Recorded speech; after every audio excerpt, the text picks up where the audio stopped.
Hello, my name is Josh Atkinson, and you have once again stumbled across my oil painting YouTube channel. But before I get started with today's painting, I wanted to ask everybody to hit the like button, the subscribe button, and the notification bell to help with the algorithm. Okay, today I will be showing you how I made this painting. Isn't it pretty? I like this painting so much. I don't really care for spring and all the, floral allergy nonsense that it brings, but I really like how this turned out. I think I'm going to make the focus of this video like what it really means to interpret. Like, what do you do with well, I'll talk about it during the time lapse. Okay, so here is our source image, Morning Glories. Whoever named them that did so because they are glorious. I mean, hello, look at this purple against this green flower, and then we have this like white pink center that is just radioactive. They are preposterously bright.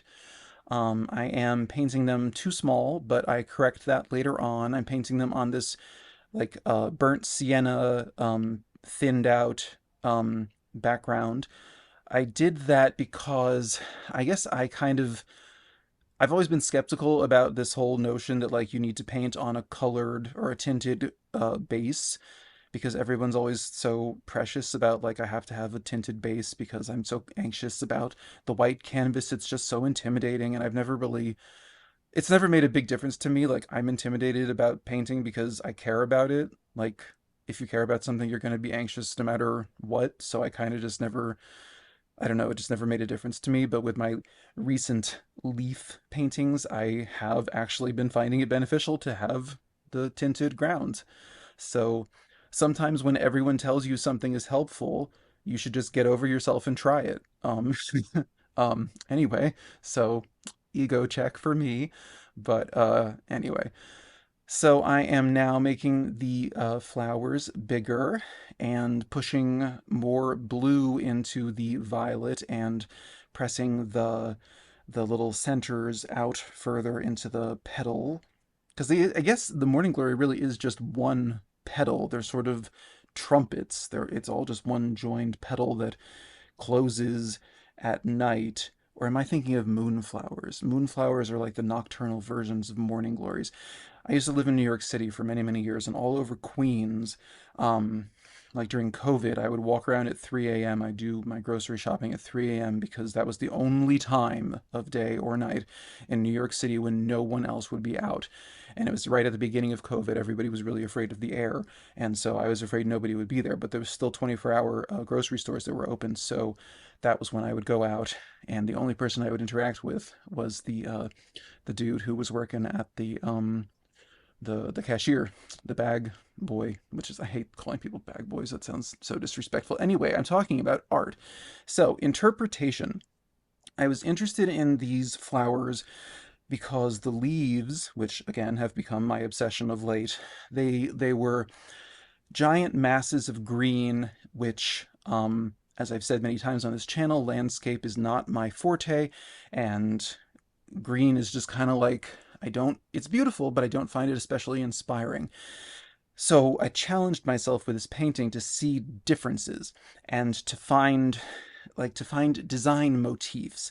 And so I noticed in this kind of the leaf that's taking up most of the space in between the two flowers, like it had different little what do you call it? The little marks, the little I almost want to call them like pock marks. They um they look different than the leaf that's above the lower flower, which had different markings than the leaf that's to the left of the higher flower. Like each of these leaves, even though they were all part of the same plant, they had subtly different striations or I don't know, markings. They had different veins. Some of them actually had different colors. And of course, then the way that the sun hits them creates different shades of those colors. It has the highlight, it has the body tone, where the generally lit side, the light is, in this case, it's coming from above. That's a cool thing about landscape generally. The light source is the sun, so when in doubt, just, the light is coming from above. So the shadows are going to be below. So the body tone is the above above half of the leaves, and then the body shadow is the um, like the leaf that's next to the higher flower, like the lower half. It's kind of curling underneath that forms the body shadow. And then that leaf and the higher flower are creating a shadow on the leaf in between the two flowers. That's the cast shadow. So these are the different tone value elements, and one day I'll make an actual detailed, like actual tutorial about all of that, because once you understand that, that kind of is like the keys to the kingdom. That is kind of how you have the confidence to approach any painting subject. And like I said, I'm not confident about landscape. I'm not confident about large passages of monotonous green, and I'd never painted a morning glory either.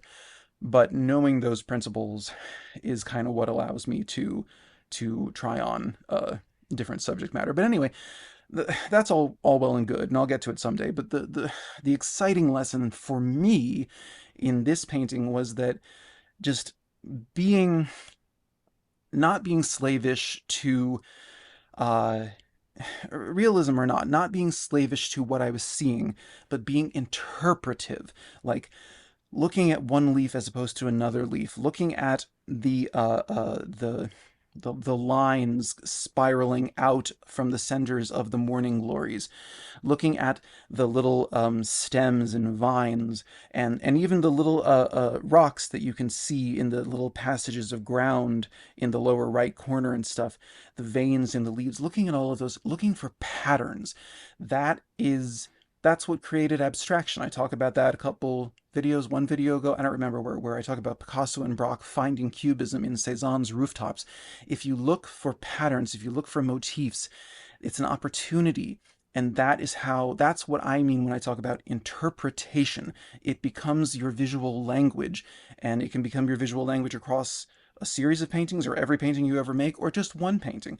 And so these little marks in these leaves became a visual language for this one painting for me, and I can bring it into others, but it certainly was sufficient for this one, and I'm so happy with how it came across. So yeah, I hope that uh, makes sense. But yeah, just try to interpret. Don't just repeat. Like interpret, invent, create. So anyway, this is an 11 by 14-inch oil painting on canvas panel. So then, yes, that is how I arrived at this painting of some morning glories. They are just the most radiant flowers. Like I'm sure you saw during the time lapse, I went a little like hesitantly, a little back, a little forth, a little back, about how bright to make the center. What do you call the center of a flower? It's not nucleus. What do you call it? I don't know. But like they're just so bright, and sometimes photography kind of misrepresents things, but I swear, like even seeing them in person, they just look neon.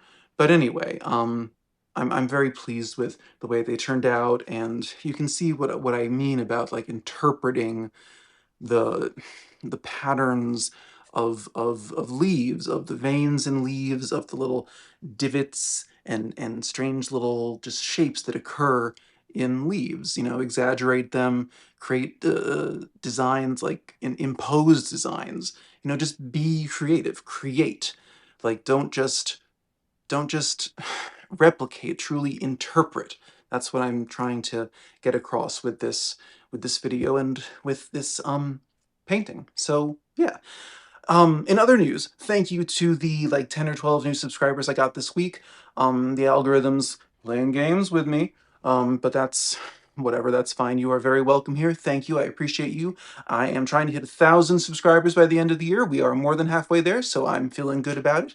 Please keep that train chugging along. And I think we're coming up at the end of this month. It'll be a year and a half worth of weekly videos, so plenty of back content, including last week where I painted a very emotional Kanye West. You could check that out, or the week before where I did 2 lunar skyscapes. So yeah, so that's everything I can think to say.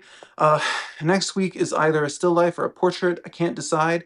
But there's political stuff coming up.